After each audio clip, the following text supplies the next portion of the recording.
In our previous video, which you can check out by clicking the card right here, what we did was I gave you first a historical account of Kepler's laws, how they came about, what kind of questions he had to work through, and then I gave you the framework that we're going to use, the mathematical framework and structure we're going to use in this analysis, an underlying philosophy that's going to drive everything we do in this series. In that video, I said that perspective pries your once weighty eyes and it gives you wings. And we found that by changing how we perceive the motion, how we collect the data, how we observe the motion around us, what's going to happen is that's going to open our blinders, open our eyes to potential analytical approaches we can take that perhaps may be more efficient and effective for getting to the end goal that we want to get to, okay? So what we did was we started taking a look at the two-body central force problem, and we found that if we look at this problem from the origin, we're going to have 6 degrees of freedom and hence 6 Lagrangian equations using the Lagrangian mechanics method. However, what we did was we said, okay, we're going to jump to the center of mass frame and observe all the motion from that reference frame. What happened was we were able to reduce a two-body central force problem down to a one-body central force problem with 3 degrees of freedom. What we found was we found that the Lagrangian is reduced to the following, and we got the following equation of motion. So this is a vectorial equation. It's going to have 3 components in the x, y, and z. But what's important is we reduced a two-body central force problem down to a one-body central force problem with position little r, which is the relative position, pointing to mass 1 with regards to mass 2, that has a potential energy of U with a reduced mass of mu. Okay, so what we're going to do in this video is we're going to continue that analysis, and we're going to try to figure out if there's a different way that we can look at everything such that we can make our life easier and simplify our analysis further. Okay, so how are we going to do that? Well, in the previous video, what we did was we took a look at conservation of momentum, and by asserting conservation of momentum, which popped out in our Lagrange equation, we're able to say that the center of mass moves at a constant velocity. So we said, okay, if that's constant, we can move with the center of mass, and that allowed us to simplify the problem. So taking that as reference, what we're going to do is we're going to, instead of looking at the linear momentum, we're going to take a look at the angular momentum. We're going to take a look at, again, another conservation law that we know to be true in every reference frame, okay? So the conservation law we're going to use is angular momentum. So what I want to do is first explore how that's going to look in the regular reference frame with regards to the origin, and then we're going to move to the center of mass and see if it gives us any information, any ideas, any perspectives we can use to shift our analysis and make it more efficient and proactive, okay? So, going with regards to the origin, what we can say is that the angular momentum, L, big L, is no different than R cross P, right? Physics 101. So we're going to have to do this for particle 1 and also for particle 2, okay? So if we fill in that formula, what we have is for particle 1, we're going to have the vector, position vector, R1 to that particle, cross the momentum, which is M1, R1 dot. And then we're going to repeat the same process for mass 2, okay? So mass 2 has a position of R2 cross M2, R2 dot. Basically the momentum. We're just doing R cross P here. Stuff we would do in Physics 101. Now, what we want to do is let's move over to the center of mass reference frame. Okay? So in order to do that, we need to recall from the previous video that if we're moving with the center of mass, the location of the center of mass is where we are. So big R, or the center of mass coordinate, has to equal 0, and this guy, it's not moving away from us, from our reference frame, so the velocity also has to equal 0. Okay, so what we want to do is we can take these relationships here that we derived in the previous video. If you have to, you can go back to that video, click the card here, review what you have to, but I'm going to take these results we got from that previous video and use them directly. What we're going to do is we're going to take this, we're going to use this result here, and we're going to plug it in there and use this to get basically our R coordinates in here. So we're in the center of mass, and we're only dealing with the coordinate that we're trying to find, okay? We want to find the x, y, and z coordinates of little r, or the relative position, okay? So let's plug those guys in. We can take this, and we see that when we put r equal to 0, r1 is equal to negative m1 over big M little r dot, and r2 is equal to m2 over big M little r dot. Okay, so we got that information, or rather, I mixed that up a bit. This is supposed to be r2. So let me correct that, and this is supposed to be r1. That's what happens when you don't look at your notes. So we could take that information and we're going to plug it into the angular momentum and see if it can divulge any information, see if it can give us any kind of perspective, any insight that can allow us to further simplify this analysis, right? Because 3 degrees of freedom, it's nice, but if we can get less than that, that's going to be super awesome, right? So let's see what we find out. So we're going to take this guy, and we're going to say this simplifies to, okay, R1. So we're going to plug that guy in. So we get negative M1 over big M. Or rather, I'm mixing it up again. Sorry about that, guys. So R1 is over here. So that's M2 over big M R cross M1. So I'm going to put that in parentheses. The derivative of that, well, you know what? Let's back up a bit here. So I put dots here. There shouldn't be dots there because I forgot that this is the velocity of those vectors. So this should have no derivatives here, but the reason why I was thinking about derivatives is because we need to fill in this guy, okay? So what we could do is we need to take the derivative of these guys, and since this is a constant, the M over big M ratios, that's a constant, basically a derivative here gives a derivative there, okay? So we just add in those dots, okay? So R1 dot is just M2, well, let's see, yes, M2 over big M, and then it's going to be little r dot. So we get that. And then we're going to do the same thing for this second term. So R2 is going to be negative M1 over big M, little r, right here. And then we're going to cross that into, actually, I'm sorry, guys. I missed a little m here, so I forgot to put that guy in there. So I'm going to put that right there. So then we have an M2, and then R2 dot. Well, R2 dot is just this guy.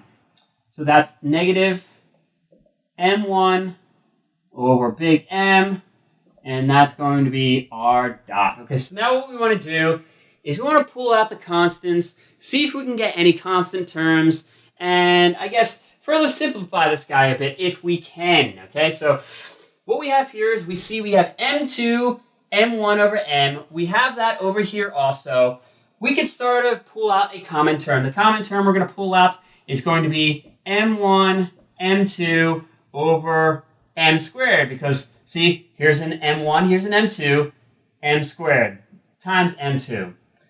M1, M2 over M squared times M1. Okay? So what we find is that we're going to have this. We could also pull out the R cross R dot. It's common between these terms. So we get R cross R dot. Okay.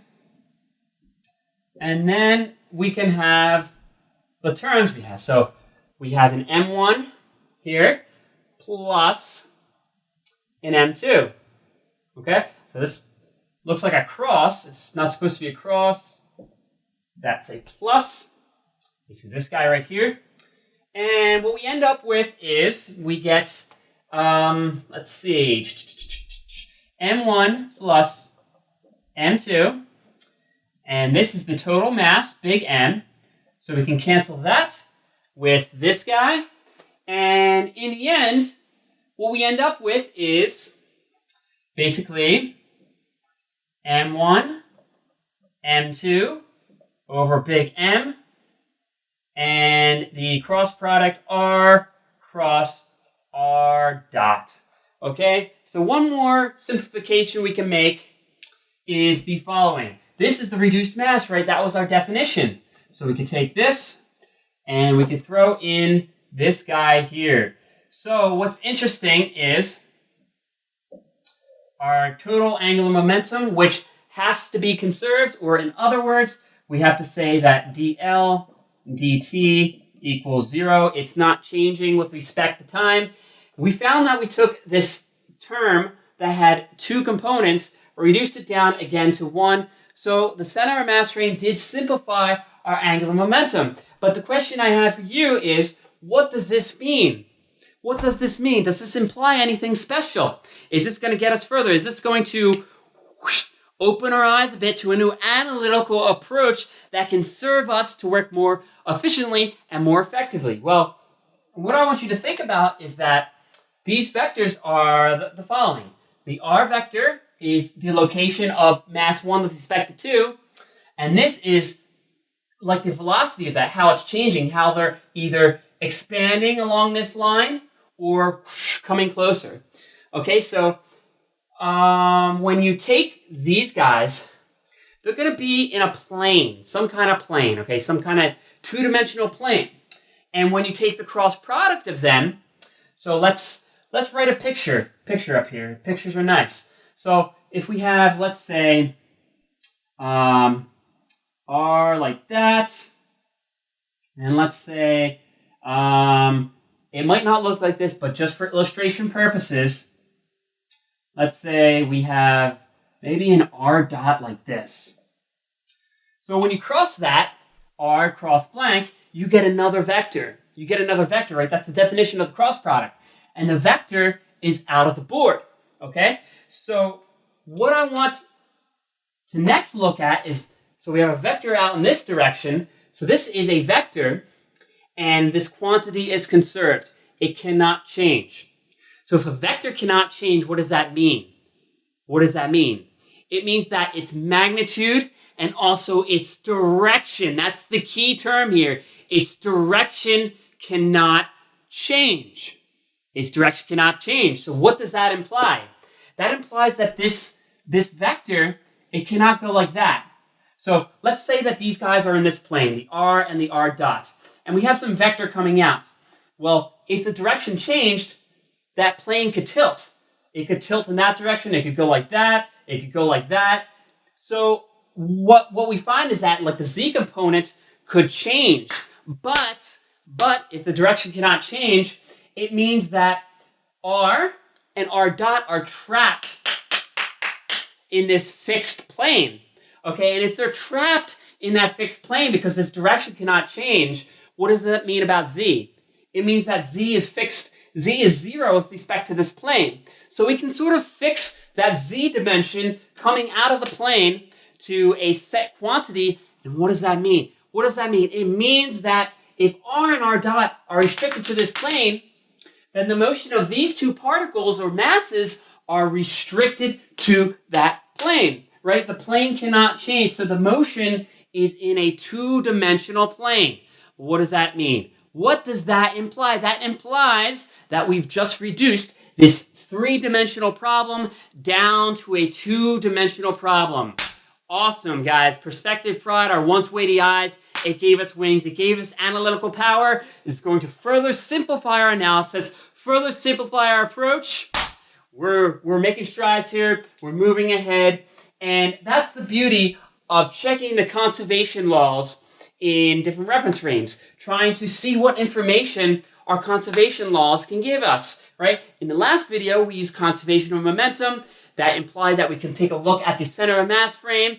And in this case, we're taking a look at the angular momentum.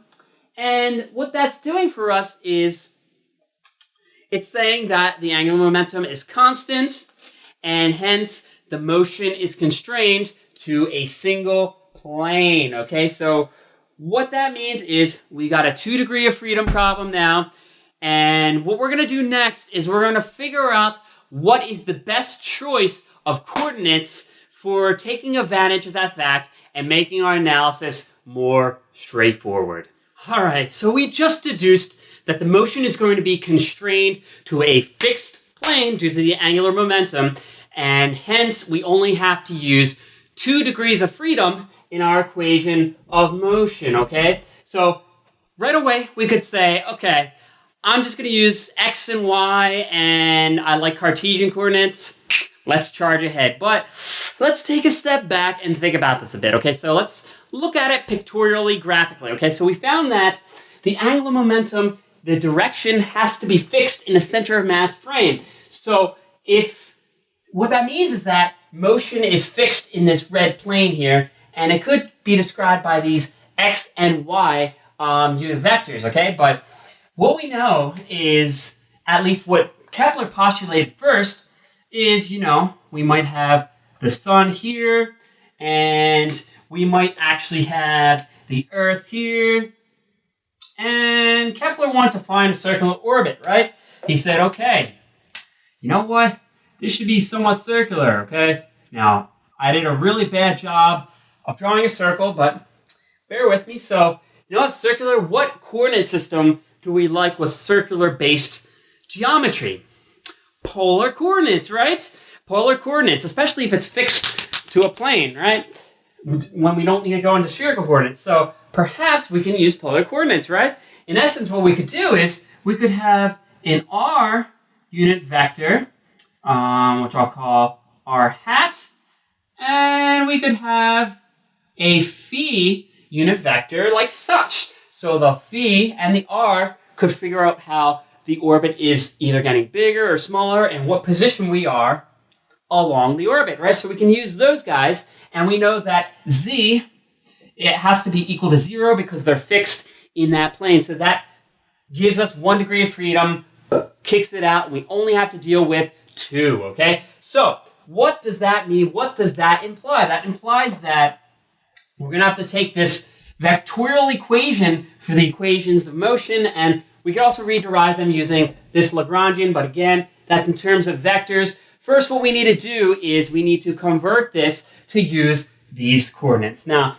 I could have done this very easily. I could have, I could have taken these guys, and especially the Lagrangian, the r dot. I could have just put in what we expect to be the velocity in polar coordinates, but I'm going to do it the hard way. I'm going to do it the nice, long way, just so you can be sure you understand what's going on here and what is implied. So, when we convert to polar coordinates, we usually say that the x-coordinate x is equal to r cosine phi, right? And we can see that here because the cosine comes down like that, okay? So that's going to be the x component, okay? And then we have to get the derivative also. So we have to use the product rule. We have to apply it to both terms. So this becomes r dot cosine phi. And then we apply it to the second term. So that's going to be plus negative r phi dot from the chain rule and sine phi. If we back up a little bit, in essence, what I was doing was I said that, okay, we take the derivative of cosine, that's negative sine, and then we have to go in to get phi, because that's also a function of time. So the phi dot pops out, and this comes along for the ride from the product rule, okay? So we get that, and we want to do the same thing for the y-coordinate. We usually say that y is r sine phi, and we see that down here because the sine component is basically this component here, okay, in the y direction, okay? So we get that guy, r sine phi, and we also have to take the derivative again. So we do the same thing, again, the product rule. So the y dot becomes the first term, derivative times sine phi. And then we have to do the second term. So the derivative of sine is cosine phi. And then we use the chain rule to get a phi dot out. So we get r phi dot and cosine phi, okay? So that's what we get for transforming over to this coordinate system. And in order to transform the Lagrangian, we're going to have to rewrite this guy.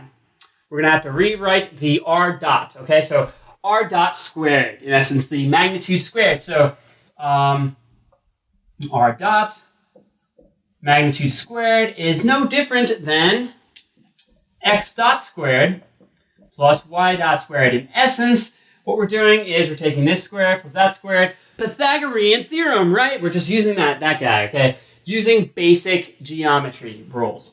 Okay, so we could take these guys, we gotta square them, so it's not as nice, but bear with me, we'll get this done. I'm gonna move that over because it's gonna be long. So if we square this, basically we get this term squared, which is just r dot squared, cosine squared of phi, and then we're gonna have to do this times that twice, right? So this times the first term, this times the second term, this times the first term, in essence. So what we get is minus 2 r dot, so r dot, phi dot,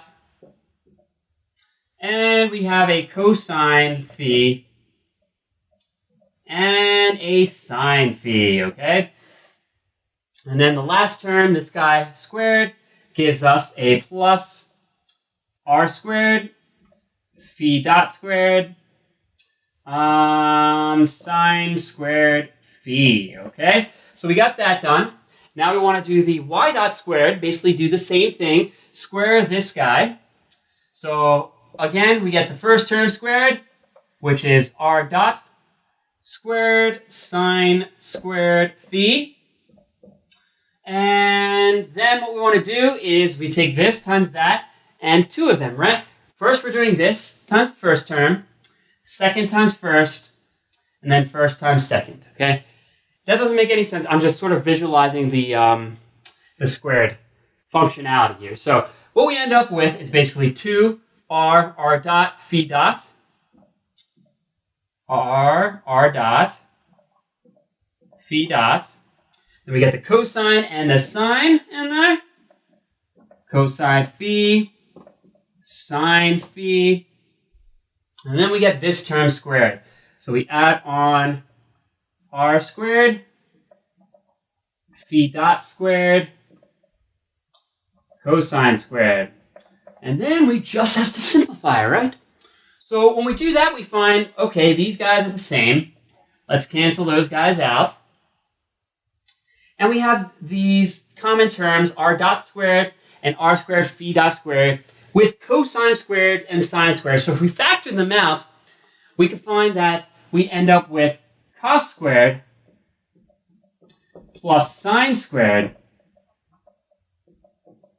That's just equal to 1. Okay, so these guys simplify to r dot squared. And this is going to simplify to r squared phi dot squared. Now, we could take this long route, or we could have simplified that, right? We could have said that this is the radial component. We know it's going to have a radial component and also an angular component. So this is like the radial component, whether it gets longer or not across the line. And this is the angular component, so it can go out like that, which is the r dot, or it could want to go in an angular direction, right? And that's this component squared. So this guy is sort of like omega cross r, right? That's our angular component. So we could have skipped all of this, used our intuition, used what we learned in Physics 101 and said, hey, I'm smart, I can use my intellect, I can trust my intuit and go for it. But it's nice to double check. It's nice to write this all out. So we found that this guy is just I gotta make some board space here. And I'm going to get rid of all this junk. Erase that. And what we found is that this guy,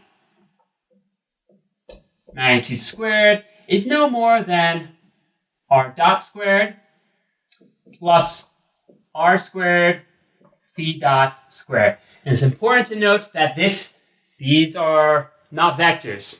Okay, this is in terms of our generalized coordinates. Okay, we're not dealing with vectors anymore. This equation says that we have 3 degrees of freedom. This is just one of those equations. Okay, so it's important to make that distinction. We're not using vectorial notation here anymore. Okay, so next, what we want to do is we want to transform over this Lagrangian and rederive our equations of motion in terms of our new generalized coordinates. Basically repeat the Lagrangian mechanics method that we had previously. So using these two pieces of information, we can say that the Lagrangian is no more than 1/2 mu times r dot squared plus r squared phi dot squared minus mu sub r. Okay? So that's the Lagrangian in bare bones terms. No vectors involved. It's nice we're simplifying our life here. And it's important to note we have 2 degrees of freedom. Or rather, 2 generalized coordinates. Same statements. R and phi. Okay? So, now what we want to do is consider our Lagrange's equations, our equations of motion. What I'm going to say is, let's direct our attention first to the phi component, okay? The phi component, what we have is the partial of the Lagrangian with respect to our path variable, and that's going to be equal to the derivative with respect to our independent variable, in this case time, and the partial of the Lagrangian with respect to phi dot. So this is going to give us some information that we already have, but it's going to be useful later on in this video for further simplifications. Yes, we're going to further simplify this. Done a lot of simplification, but we can simplify it more. So what we find is that this guy has to be 0 because there are no phis in there, so this becomes 0. And then this, we take the derivative of the Lagrangian with respect to phi dot. So we have a phi dot here. The derivative of that is 2 phi dot. So the 2 cancels to 1/2, and we end up with a mu r squared phi dot. Okay, so what does this imply? First of all, this is like something we saw in our previous video. First of all, we see that this guy is an ignorable coordinate. It doesn't give us any useful information. What it's going to tell us is that mu r squared phi dot is equal to a constant. And what I'm going to say is I'm going to call it little l, okay? And that's going to become more apparent soon. But what's important to note is this should look very, very familiar, okay? So this is like an R. This is like an R. And we have an omega there with another R. So this is like R cross omega cross R. Okay? So what does that even look like? What does that look like? Okay? Well, omega cross R, if we have an omega, let me put down this book. If we have an omega coming out of a plane that's rotating in this direction, basically we have this vector, and we're going to a position R, so omega cross R is sort of like the angular velocity, okay? And we have a mass here, so that's like an angular, or in this case, it's going to be a linear momentum in the angular direction, okay? So when we take R cross that momentum, what is that? That's an angular momentum. It's an angular momentum, but you know what? This might not look super, super clear. So what I'm going to say is, let's work with this a bit. Let's write this up, and let's see what we can discover, okay? So we want to organize what we have here just a bit. So I'm going to delete this guy, erase it. And I'm going to write our Lagrangian up there, our new Lagrangian, which is going to be r dot squared plus r squared phi dot squared minus u sub r. Okay, so what we could do is we can get rid of this, and what we found is that the phi equation gave us mu r squared phi dot is equal to little l, okay? So I'm telling you this is the angular momentum. It may not seem clear. So if it's the angular momentum and the angular momentum is constant, this is basically a reassertion of the conservation of angular momentum. This guy should equal that guy. It should equal itself. Well, you know what? How do we do that? How do we actually show that? So let's show it, okay? We're going to take this guy and we're going to say that mu r cross r dot is equal to, I'm going to work it all out just to convince you this is angular momentum. Just an exercise, an extra exercise to convince us of what's going on here. So we're going to have to define r and r dot in terms of x, y, and z. And we've defined x, y, and z previously, right? So we're going to take a cross product, and we're going to have an x component, a y component, and a z component, okay? And r is going to be r cosine phi, and y is going to be r sine phi, right? Z is going to be 0. This is something we already showed earlier in the video, okay? Then next, we need the derivatives. So we found that the derivatives are going to be r dot cosine phi minus r phi dot sine phi. I'm going to put this little thing in here so you don't get confused, because sort of running out of space. And then the derivative for the y component of the r dot vector is nothing more than r dot sine phi plus r phi dot cosine theta, or phi. Okay?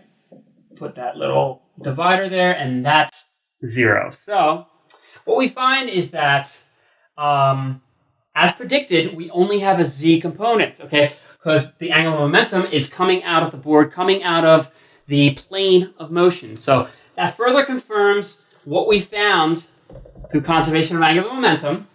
But we can see that because if we take the x component, that times 0 minus 0 times that is 0. Similarly, the y component, that times that, we get zeros, okay? So if we focus on the z component, what we find is we're going to take this times that, so we get, what is it? R dot cosine sine phi sine phi plus r cosine, so basically you get r squared phi dot, so this times that term, we get cosine squared, so we get this minus this times this. So the first term is going to be r sine phi times r dot cosine, so that's minus r dot cosine phi sine phi. Should look familiar. They're going to cancel. And then the negative cancels with this guy. So we get a plus r sine phi times r phi dot sine phi. So we get plus r squared phi dot sine squared. Now, if we cancel common terms, and collect common terms, the r squared phi dot pops out, and we have a cosine squared plus a sine squared. What did we figure out the last time we had that? It's equal to 1. That's a trig identity. It's a trig identity. So in the end, we end up with, well, look at that. That should look very, very familiar, right? R squared phi dot. Look at that. What do we find? We found that this is indeed the angular momentum we were dealing with previously. These terms are equivalent in essence. And furthermore, this is not only a restatement of conservation of angular momentum, but this also helps us feel more comfortable with the assertion we made that it's in a fixed plane. It helps to further support that, okay? So that's what the phi equation is telling us about. It's telling us that this is going to be a constant L, and we're going to use that later on in our analysis, so keep that in the back of your head.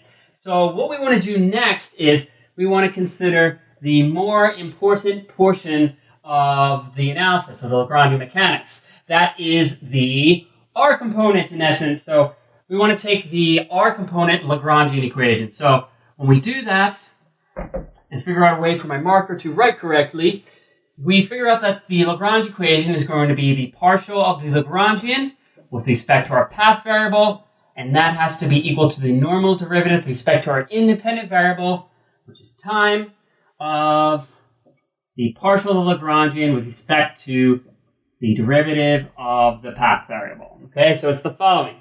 So we just take that formula, plug in our numbers using our Lagrangian here. So we find that the R component is in the Lagrangian, which is unlike the case when we had phi, because the phi is an ignorable coordinate, and that's going to help us further simplify the problem, which we'll see in a bit. But when we take the derivative with respect to R, we see it pops up here and also here. So the R squared becomes 2R, and the 2 cancels out with the half. So we get a mu R phi dot squared, and that should look familiar. I'll get to that in a bit.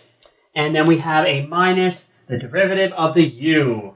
Okay, so in essence, in polar coordinates, this is just the R component of the force on system, right? Because force is equal to the negative gradient of u, and this is the R component of the gradient. And then this is going to be equal to d dt of the derivative of the Lagrangian with respect to r dot. Well, we got that guy right there. So the r dot squared becomes 2r dot. The 2 cancels at the half, and we end up with a mu r double dot. We're going to write it like such. So when we take the derivative, what's going to happen is we get a mu r phi dot squared minus the partial of u with respect to r is equal to mu r double dot. So that should look very familiar. This is no different than Newton's second law, F equals ma, right? This is the m, this is the a, but it's in terms of a reduced mass and a relative position, little r. Here's the applied force that due to the potential, basically the gravitation, and we have this extra term here. What in the world is going on here? What is this guy? What can we say this guy is? Well, first I'm going to box this in, and then we're going to take a little bit more of a look at this and figure out what the physics is saying. So this is like omega times r. Okay, well this is like omega cross r. Okay, so what does that imply? So if you think back to your Physics 101 days, if we have motion in a plane, we point towards that body that's having the motion. That's our r vector. And if we're going like this, if we're rotating like such, we're going to have an omega vector coming out of the plane. So omega cross r is going to point in this direction. So we're going to have a vector like that. And then omega again cross that v, that velocity, that angular velocity, is going to point towards the center of the orbit. So this is sort of like a centripetal motion. Okay, so that's in essence what it's going to be. And what I'm going to say is I'm going to call this guy, where I put in the mu, this is going to be nothing more than our centripetal force, okay? That's the force that wants to, in essence, push this guy out, right? This is going to be our centrifugal force, okay? So one other thing I want to do, if you don't buy this, I'm going to write this in a bit more of a familiar fashion. So I said this is sort of like our angular velocity, okay? This is going to be the velocity in the angular position. So if we have a plane like this and the motion, the bodies are revolving around, this is going to be the motion that wants to go in the angular direction. In essence, it's motion like this, okay? Not like that, not like going extending out in the plane away from the center of mass, but rather rotating around the center of mass in essence. So this is v, phi, and the magnitude, if we drop the vector notation, is no more than omega r. So this is going to be r phi dot, okay? So if we square it, we're going to get r squared and phi dot. So it sort of looks like this, but if we divide by an r, and that cancels right there, we get that term there. So this should look like something you saw in Physics 101. This is the acceleration that we used for motion towards the center of a body when we're dealing with centrifugal and centripetal forces, right? This is centripetal acceleration. That's what this guy is. So that convinces you that we're getting this centrifugal motion and force coming into play here. It's cropping out of the Lagrangian mechanics method, and that's what's really beautiful with Lagrangian mechanics in the sense that we don't need to memorize this phenomena. We don't need to account for it in our analysis. It just naturally pops out of the analysis, which we're seeing right here. So what we have right now is a basic equation of motion for r that we're going to use to drive the analysis forward. This is going to be used to figure out the orbital motion of these planets. And we have, in essence, 2 degrees of freedom right now. We're going to try to simplify this a bit further in the next portion of this video. So in essence, what is going to happen is we're going to start taking a look at what we can do with this guy right here, what kind of useful information it can provide us. And in essence, what I'm going to say is that we're going to try to eliminate that phi dot, and we're going to see it's going to give us some really nice analytical power and allow us to charge ahead in the analysis. So how could we possibly simplify this equation even further? What could we do? Well, what we could do is we can take a look at what we currently have. So the equation of motion we have right now is sort of like a coupled equation. We have our r generalized coordinate, and we also have our phi generalized coordinates. So, it's a bit convoluted. We could work a bit more, take a different analytical approach to try to simplify this a bit more and streamline the process we're going to do. How do we do this? Well, if we have the phi dot in our r equation, that's not nice because phi and phi dot can change as the system progresses through time. What if we had a constant there? Wouldn't that be nice? Wouldn't that make our life much easier? Well, how can we do that? Well, maybe we can relate the phi dot to some kind of constant we know already. Okay, so I'm hinting about what are we doing. What did we discover in this analysis? We discovered that conservation of angular momentum can give us this constant L. That's why I gave it a constant there, and I gave it a little L just to jive well with other disciplines of physics and angular momentum in general. But we see, look at this. We can relate a constant term to a generalized coordinate, something that's changing all the time. So what if we replaced this with this constant? Then instead of having to keep track of that generalized coordinate, we'd have to figure out that constant once. It remains constant. We could plug it in there, and then we're good to go. So what we could do is we could try to take this equation here and isolate phi. So what we can say is that phi, if my marker wants to write, phi is equal to, or rather phi dot is equal to the constant L over a mu r squared. Okay, so that's what we're going to use in this analysis. And I'm going to make this a bit better, box this guy up. So what we could do is throw this into our equation of motion and see if that gets us anywhere. Can we simplify the problem down any more? So that's what we're going to do. We're going to take this guy and we're going to write right below it. So we're going to have mu r, and then phi dot squared is just going to be L squared, basically this guy squared, over mu squared r to the fourth. Okay, and then we got to subtract our partial of our potential energy, and that is equal to our MA term, which is as follows. So we could further simplify this down a bit, and we eventually come up with mu L squared, or not mu, L squared over, actually, we could simplify this a bit further if we backtrack a bit. We could say this guy gets eliminated because we can simplify with this. So on the bottom, we just get mu r cubed, okay? So this guy minus the partial of u with respect to r, that's going to be equal to mu r double dot. Okay, that's our MA term. So what we want to do is we want to harken back to what we were talking about a little bit ago, the fact that this guy is nothing more than our centripetal force. So this guy is also our centripetal force, right? This also has to be the centripetal force. Right? We didn't do anything. We just plugged in a constant term here for this centripetal force. So this term didn't change at all. It has to retain its physical practicality, its physical representation in nature.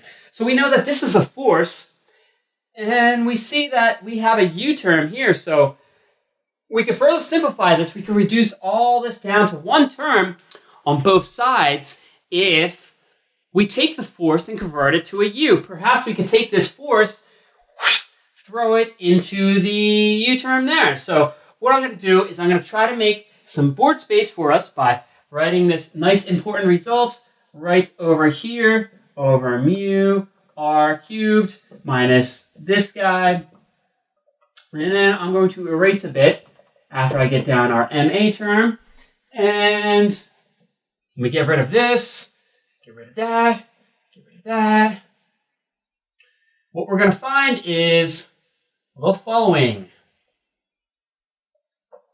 If we have a centripetal force, we could say, okay, any force is equal to the negative gradient of the potential energy. Okay, so we could take this force term, as we did in the last video, in the beginning of this series, we can convert the force into a U term that we're going to use in analysis and plug it in there. So what we're really concerned with, though, is the R component, okay? So the R component is as such, and we know the R component in polar coordinates is just the negative partial with respect to R of the R component of our centripetal force, which is just this guy right here. That's what we found. So perhaps we could try to convert that over. Well, first we need to know what the representation is in terms of potential energy. So let's go back to what we did at the beginning of this series and repeat it here. In essence, what we're going to do is we're going to figure out the potential energy that represents the centripetal or centrifugal force, okay?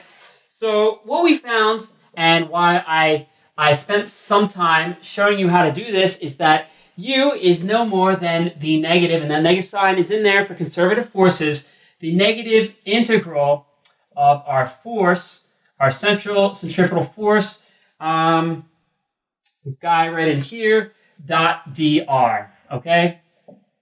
So we could have that, and we just want to consider the R component. So what I'm going to do is I'm going to plug this guy in, and that's going to be L squared, and I'm going to drop the vector because we don't have vectors anymore.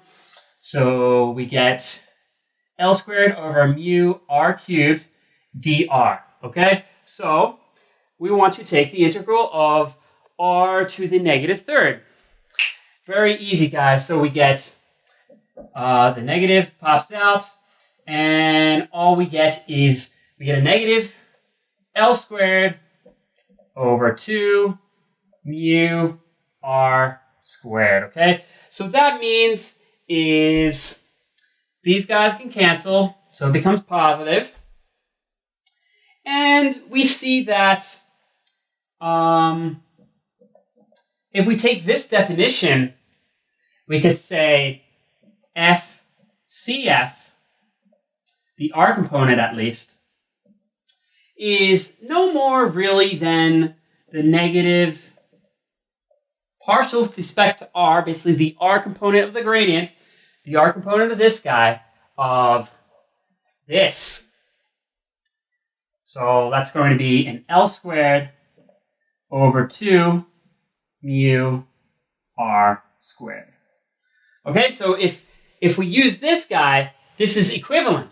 So what we did in essence is we converted this guy. We said, hey, if we take this guy, we're going to get our centripetal force, and we can check that. We can check that, right? Because if I take r to the -2, take the derivative, that is -2r to the -3rd. The positives cancel, or let's just write it out. Let's evaluate this. So we get a negative L squared, 2L squared over, actually let's back up. So I'm going to put this in parentheses, leave the negative out there, so we get a -2. I'm just taking the derivative inside, and 2L squared over 2 mu R cubed. Well, look at that. This becomes positive. These guys drop out, and we get that back.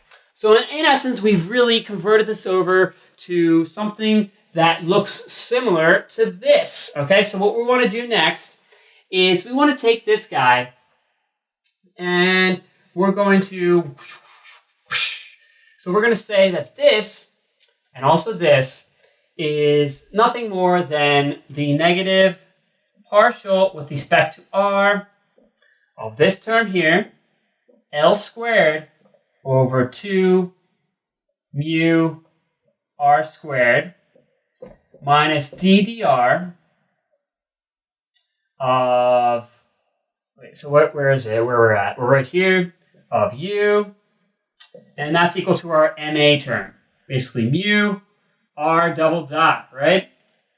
So next what we can do is we can sort of combine these guys, right? So what I'm going to say is we could just say, okay, negative partial of R of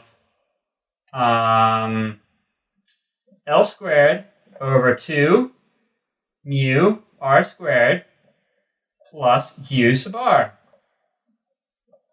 And that is equal to mu R dot. So it's starting to look nice. Here. And we're going to have one term on both sides. So this is really cool. We really simplified this by opening our eyes, considering our perspectives, figuring out what information we could obtain from everything we had to offer, right? So what I'm going to do is I'm going to say, we could take this, and I'm going to say this is nothing more than the negative derivative with respect to R of U effectiveness, the effective U. It's going to be a function of R, and that is equal to the MA term. Okay?